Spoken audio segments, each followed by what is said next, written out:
Seorang makeup artis asal Lombok Tengah, NTB, bernama Dea Lipa menuai sorotan karena disebut melakukan kamuflase sebagai wanita.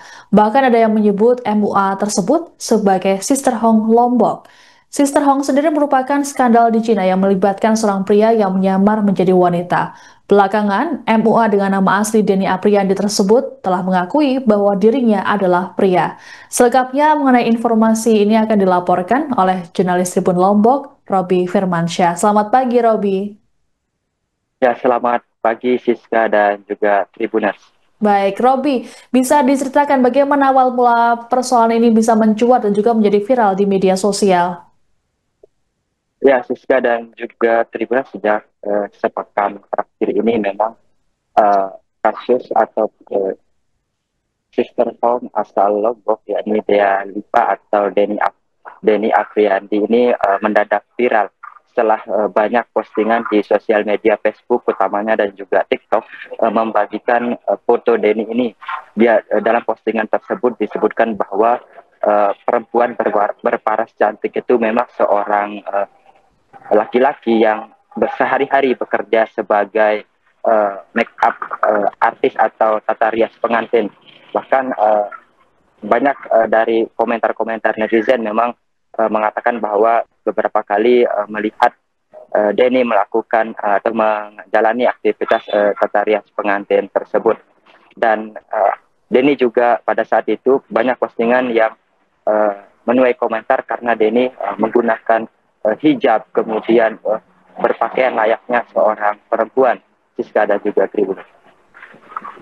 Baik, Robi. Kemudian hal yang menjadi persoalan adalah MUA tersebut mengenakan jilbab layaknya wanita. Lalu apakah ada alasan terkait dengan hal tersebut? Ya, Siska dan juga Tribun pada saat konferensi pers kemarin, Denny mengungkapkan alasan dia mengenakan jilbab karena memang pada sejak kecil Denny merupakan penyandang disabilitas tunarungu yang hal ini juga diperparah dengan kondisinya saat mengalami kecelakaan pada usia 10 tahun.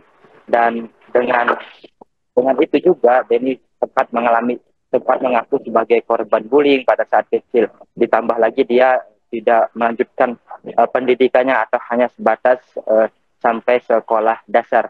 Dan dengan penampilannya yang sekarang yang menggunakan jilbab, Denny merasa itu sebagai bentuk perlindungan dirinya dengan kondisi yang sekarang ini, Rizka dan juga Tribun. Baik, tuduhan ini tentu membuat MUA tersebut menuai sorotan dan juga viral di media sosial. Lalu apakah atau apa saja dampak dari viralnya polemik ini terhadap MUA tersebut, Robi? Ya, Siska dan juga Terima dapat kami sampaikan bahwa dampak dari viralnya Denny ini atau Dea Lipa ini memang cukup mengganggu mental, utamanya bukan hanya dirinya tetapi juga keluarganya. Tidak hanya itu juga bahkan Denny mengaku uh, keluarga Denny juga mengaku sempat mengalami tekanan yang luar biasa dengan intimidasi, dengan kalimat-kalimat yang terlontar di media sosial dan beberapa tuduhan seperti Denny sempat mengenakan mukena dan mengikuti sholat di barisan perempuan itu juga dibantah oleh pihak keluarga. Tak hanya berdampak pada psikologi juga, Denny mengaku akibat viralnya ini banyak job untuk merias pengantin ini juga harus dibatalkan, bukan hanya berdampak kepada bisnis dirinya, tetapi juga beberapa teman kerja Denny seperti fotografer, kemudian bisnis henna art yang juga digandeng oleh Denny dalam melakukan aktivitas sehari-hari dalam melakukan tata rias ini, Rizka dan juga Tribunas. Baik, Robi terkait dengan tekanan yang kemudian atau intimidasi, tuduhan-tuduhan yang menimbulkan tekanan terhadap Denny, bagaimana respons dari pihak keluarga untuk menanggapi hal tersebut? Ya, salah satu pihak keluarga Denny yang merupakan bibi kandung dari pihak ayahnya Denny mengatakan bahwa memang dari pihak keluarga meminta maaf atas kegaduhan yang terjadi pada belakangan ini. Pihak keluarga juga mengatakan bahwa mereka tidak bosan-bosan untuk mengingatkan Denny untuk kembali kepada hakikatnya sebagai seorang laki-laki. Namun mereka juga tidak ingin memaksa kehendak ini hanya untuk apa merubah Denny, tetapi mereka menyerahkan sepenuhnya kepada Denny agar bisa berubah secara sepenuhnya bukan atas dasar paksaan, melainkan benar-benar atas keinginan dirinya untuk berubah sebagai hakikatnya sebagai seorang laki-laki. Dan pihak keluarga juga mengaku sejak sepekan terakhir ini terus berkomunikasi atau berkonsolidasi di internal mereka untuk bagaimana menyikapi kegaduhan atau viralnya Denny ini, Siska dan juga Tribun. Baik, terima kasih laporannya jurnalis Tribun Lombok Robi Firmansyah melaporkan terkait dengan viralnya MUA di Lombok, Nusa Tenggara Barat. Selamat bertugas kembali.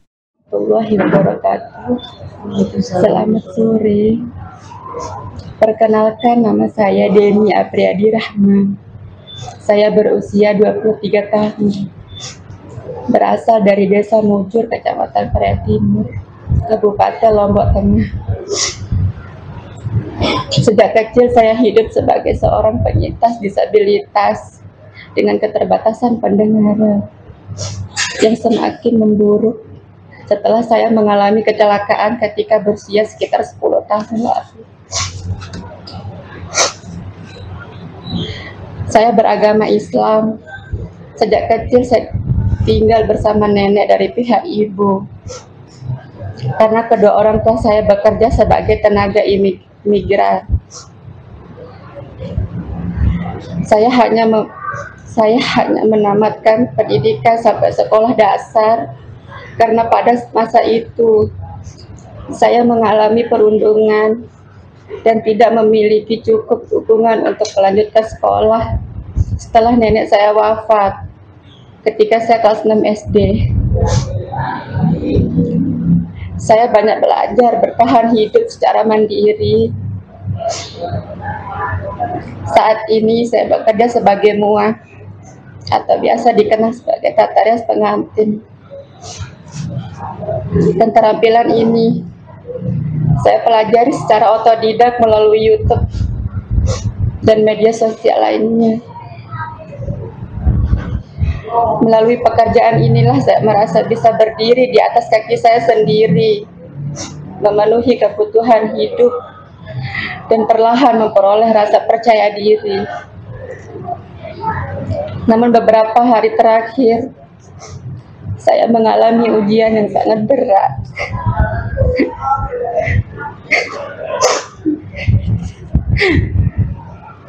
Sebuah akun media sosial memposting foto-foto saya beserta narasi yang tidak benar, penuh fitnah, dan sangat melukai perasaan saya,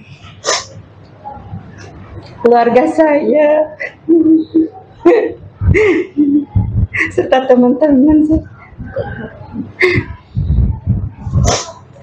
teman-teman yang selama ini mendukung saya. Postingan tersebut tersebar luas di Facebook, Instagram, dan TikTok.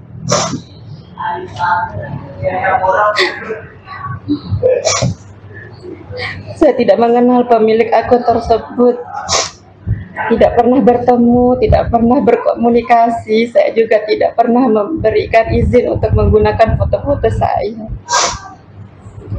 Banyak narasi yang disebarkan tidak sesuai dengan kenyataan, bahkan menuduh saya sebagai penista agama, kaum sodoh, Sister Home dari Lombok, serta menuduh saya melakukan hal-hal yang tidak saya lakukan.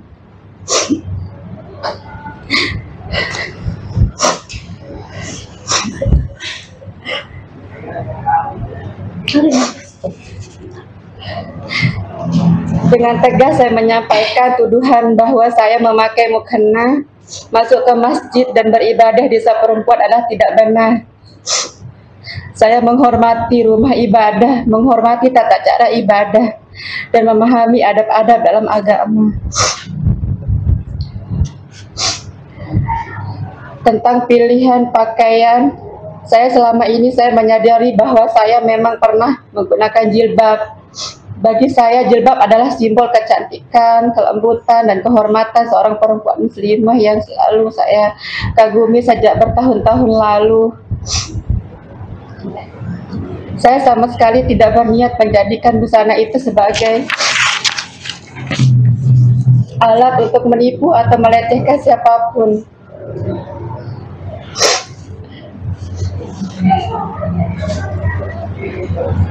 Itu adalah bentuk ekspresi diri saya yang lahir dari kekaguman dan keinginan melindungi diri dari pelecehan. Terkait tuduhan bahwa saya pernah bertunangan, memiliki hubungan dengan laki-laki atau melakukan hal-hal di luar batas, semuanya tidak benar. Bahkan tuduhan bahwa saya menghidap penyakit HIV pun merupakan fitnah. Saya baru menjalani tes HIV dan hasilnya negatif.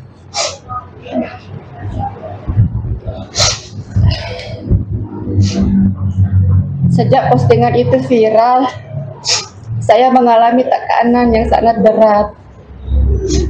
Saya menerima ribuan komentar berisi cacian, hinaan, ancaman, serta teror melalui pesan langsung.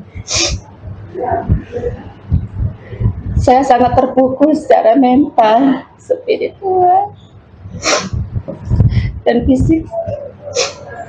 Bahkan beberapa kali saya sempat kehilangan kendali. Itu saya harus menghentikan sejumlah pekerjaan responsif yang sudah dijadwalkan. Pembatalan ini menimbulkan kerugian bukan hanya bagi saya, tetapi juga bagi asisten dan rekan kerja saya seperti Hena Art dan fotografer saya. Kami semua kehilangan pemasukan. Saya memahami bahwa masyarakat NTB adalah masyarakat yang menjunjung tinggi nilai agama dan budaya dan kesopanan. Saya tidak pernah ingin menjadi penyebab kegaduhan atau menyakiti perasaan siapapun. Karena itu, melalui pernyataan ini saya ingin memperjelas sekaligus berharap bahwa tidak ada lagi kesalahpahaman yang berkembang. Saya percaya bahwa setiap manusia punya kekurangan, kesalahan, dan perjalanan hidup masing-masing, termasuk saya sendiri.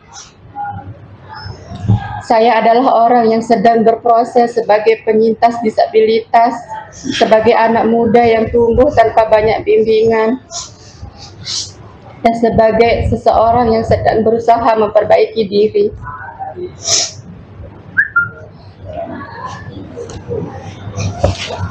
Saya sangat bersyukur karena dalam masa sulit ini keluarga, sahabat, dan orang-orang yang mengenal saya tetap mendampingi dan memberi saya kekuatan. Mereka membantu saya untuk tetap tenang agar saya bisa melanjutkan hidup dengan lebih baik.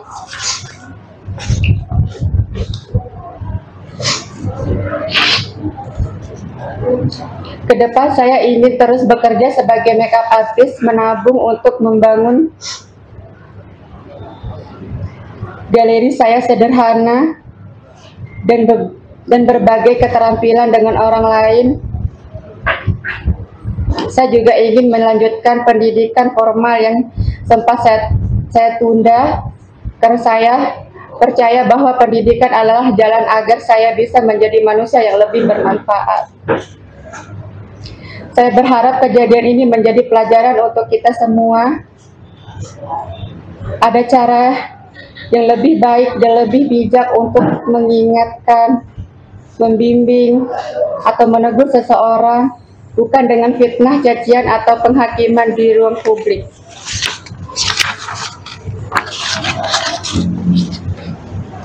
Terima kasih kepada semua pihak yang telah memberi dukungan, doa, dan kesempatan kepada saya untuk menjelaskan duduk perkaranya dengan cara yang baik. Terima kasih. Wassalamualaikum warahmatullahi wabarakatuh. Kami minta maaf atas kegaduhan yang tidak pernah kami inginkan terjadi melalui media sosial. Dan ini sudah seminggu terakhir cukup mengganggu kami, keluarga. Kami merasa terganggu, merasa terintimidasi, terancam. Bahkan kenapa kami memilih diam? Itu juga kami perlu jelaskan, bahwa kami diam pun itulah bentuk sebenarnya selemah-lemahnya kami harus bertahan. Karena dalam rentang waktu tersebut kami harus lebih fokus untuk menjaga mental menyembuhkan mental, merawat kesehatan mental kami, sehingga pada kesempatan sore hari ini kami memang sudah waktunya mungkin untuk berbicara ya. Yang pertama,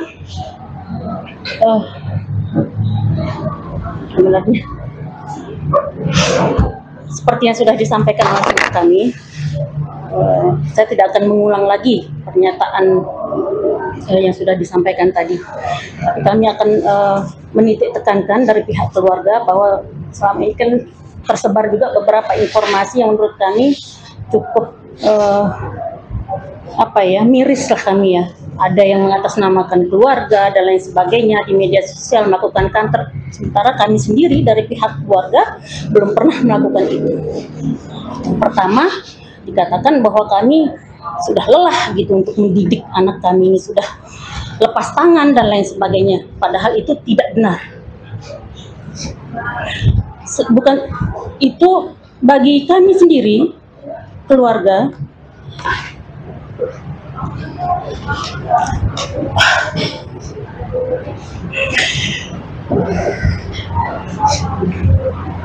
kami tidak pernah merasa lelah untuk membimbing anak kami. Kami tidak pernah menutup pintu hidayah Allah itu kepada hambanya, tidak pernah. Kami masih berharap perubahan bisa terjadi. Tidak kemarin, mungkin besok. Tidak besok, mungkin besoknya lagi. Mungkin kalau sekarang dikatakan ini momentum berubah, kami tetap masih ingin melihat dia tegak berdiri sebagai dirinya sendiri, sebagai tidak perubahan yang terlalu dipaksakan. Karena bagaimanapun juga, baik buruknya anak kami, ke keluargalah kita akan pulang. Tidak ada perlindungan apapun yang kami harapkan di luar, selain di luar dalam keluarga. Kemudian dikatakan ada pihak-pihak yang merasa dirugikan, ditipu.